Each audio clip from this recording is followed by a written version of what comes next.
And I'm back with more Final Fantasy V. And we have the first job crystals. So first let me set this up.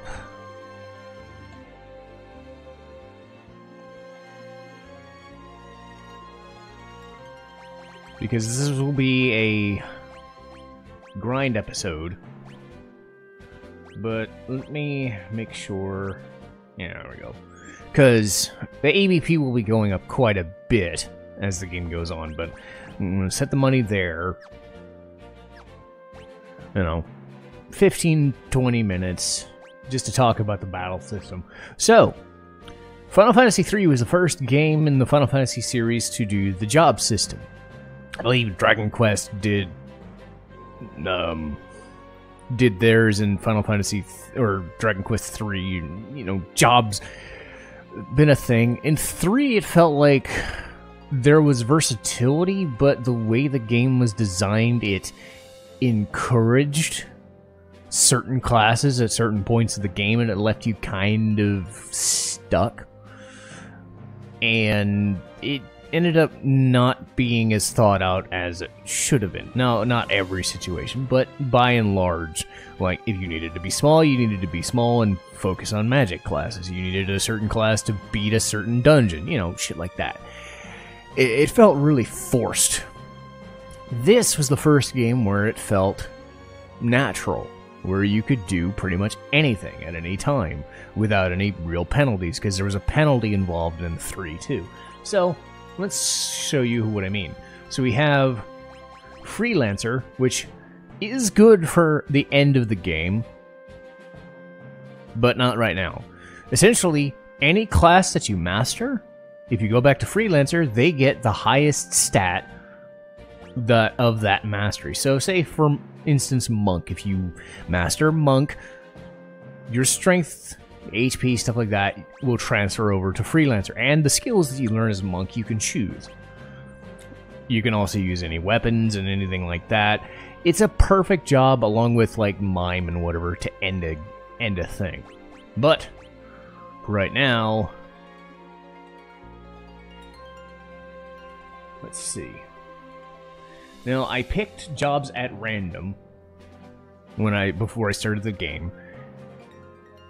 And until I get these jobs, I'm stuck with what I have at offer. But I selected, via random draw, Dragoon, Chemist, and Ranger. I don't have access to any of those jobs yet. I believe Ranger will be the first one I get. I think Chemist and Dragoon are like 3rd or 4th job set.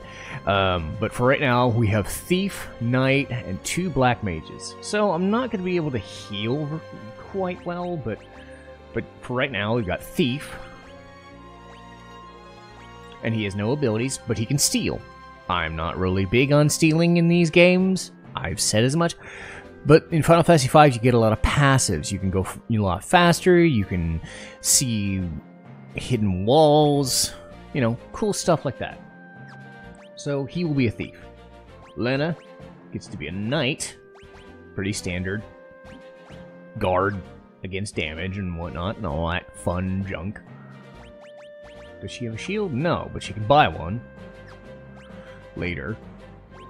And then 2 Black Mages. That's why I bought all those Black Mage skills. So you get Black Mage 6 innately as a Black Mage. But you can level that up and get those. So we got 2 Black Mages. And again, I will buff these up eventually.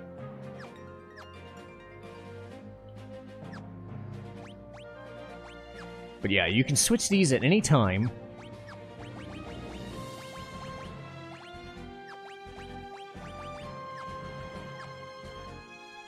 And that's why I have Gil at 4 times speed. So I'm just gonna, you know, show off the fights here and there. So yeah, everybody's got their own unique set of skills.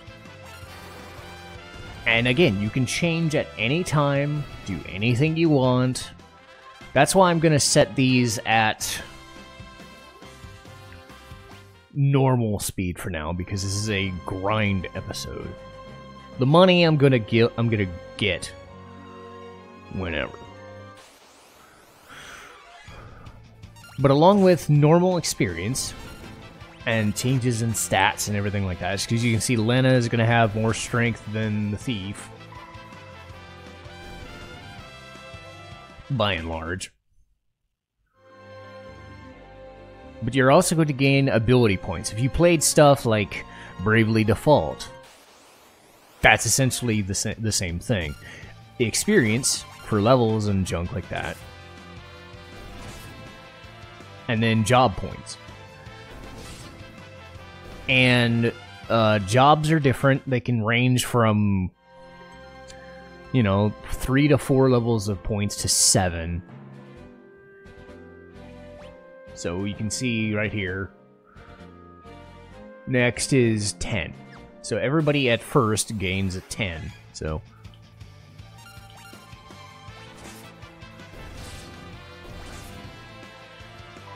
one of the good reasons to have a grind episode is the fact that it'll get me money for potions. Because normally I like having a white mage on offer, but not gonna have that luxury yet.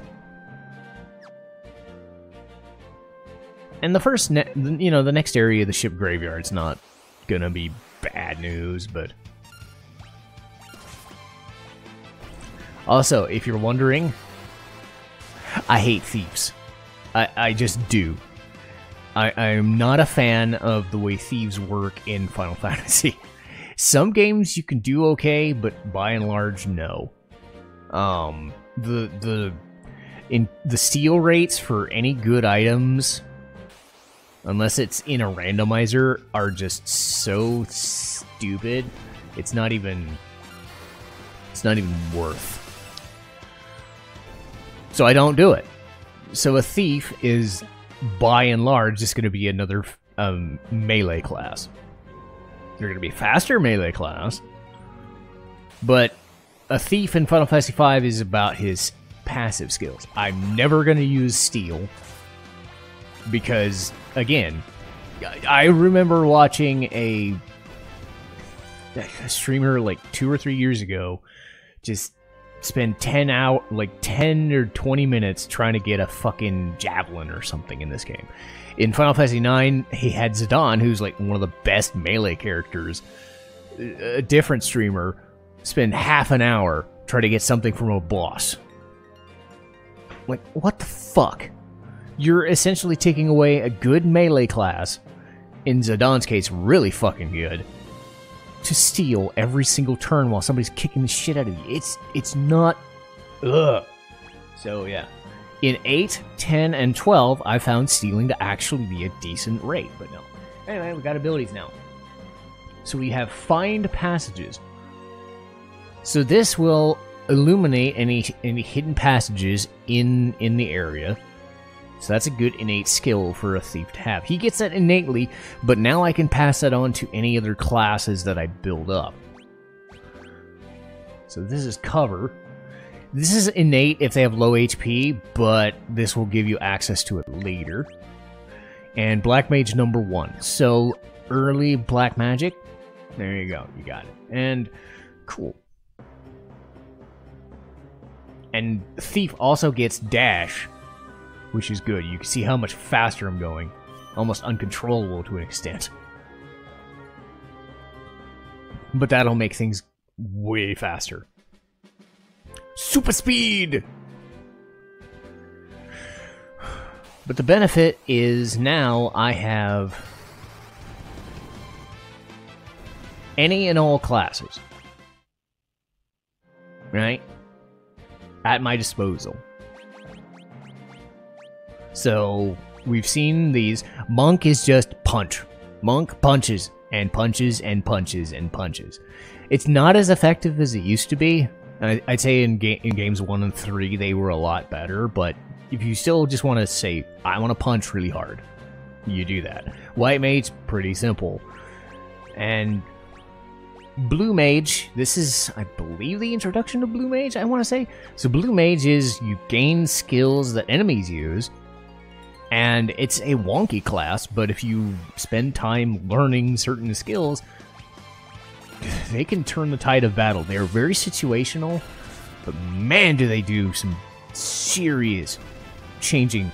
Like, Blowfish is like 1,000, like, innate, just 1,000 damage. Ignores defense, boom. White Wind, heal for as much as you... Heal the party for as much HP as you currently have. The like question mark spell is do as much damage as you currently have taken. You know, a lot of situational stuff. Level spells like level 5 Doom. You know, Blue Mage has been a staple for a long time, and this is where it started, I believe. And I'll show off other jobs as we get them.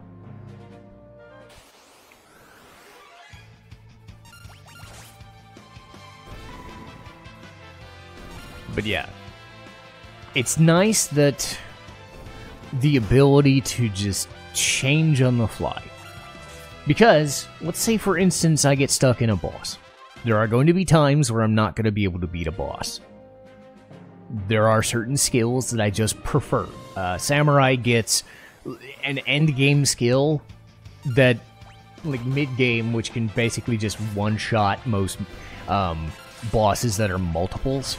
Like, if there are 4 enemies on screen, you can just use Guild Toss and just destroy them. It costs a lot of money to do it, but, like, just chuck money at them, and your problem goes away.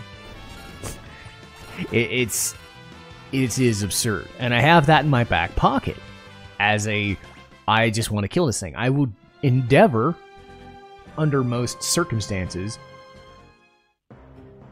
to do this as legit as possible, so not gonna focus on turning into white mages early.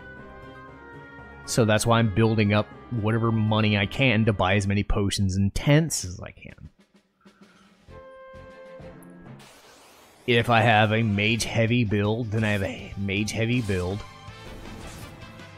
If I have a melee focused build, then there. I'm not a big fan of chemist, but I'm going to try and work with that system, because it's a lot of like, does this thing work? Does this thing work? Does this thing work? Does this thing work? And, you know, there you go.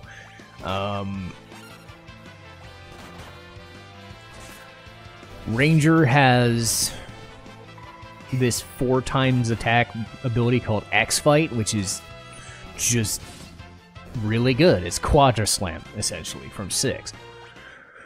Or Offer, for lack of a better term. So that skill, which just kills.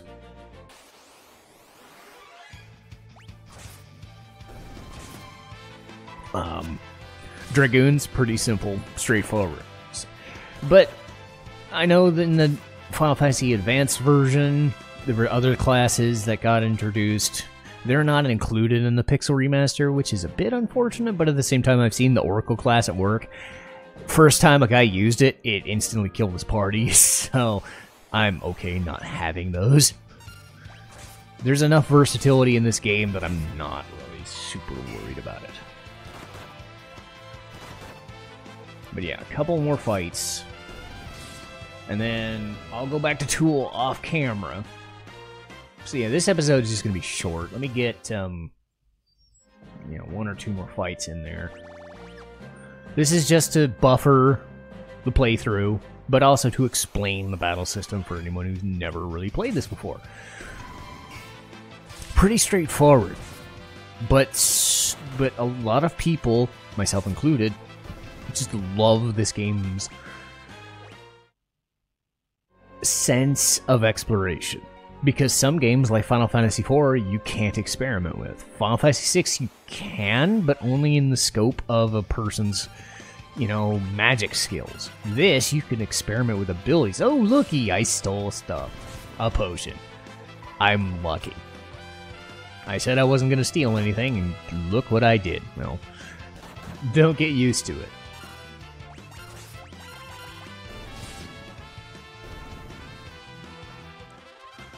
Okay. Alright, let's go.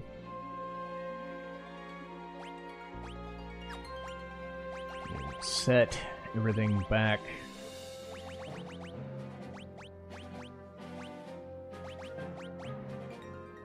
Okay, so it was... There we go.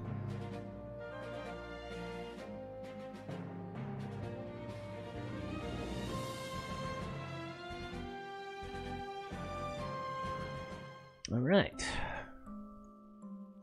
Every inn is usually going to have its own item shop, so...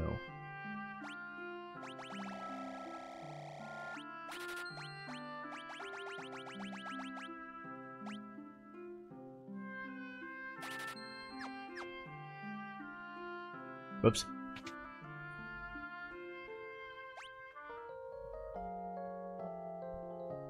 Alright. So, like I said, nice short episode to introduce everything.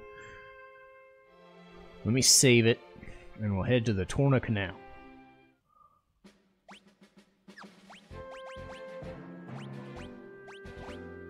Okay. And I'll see everybody next time.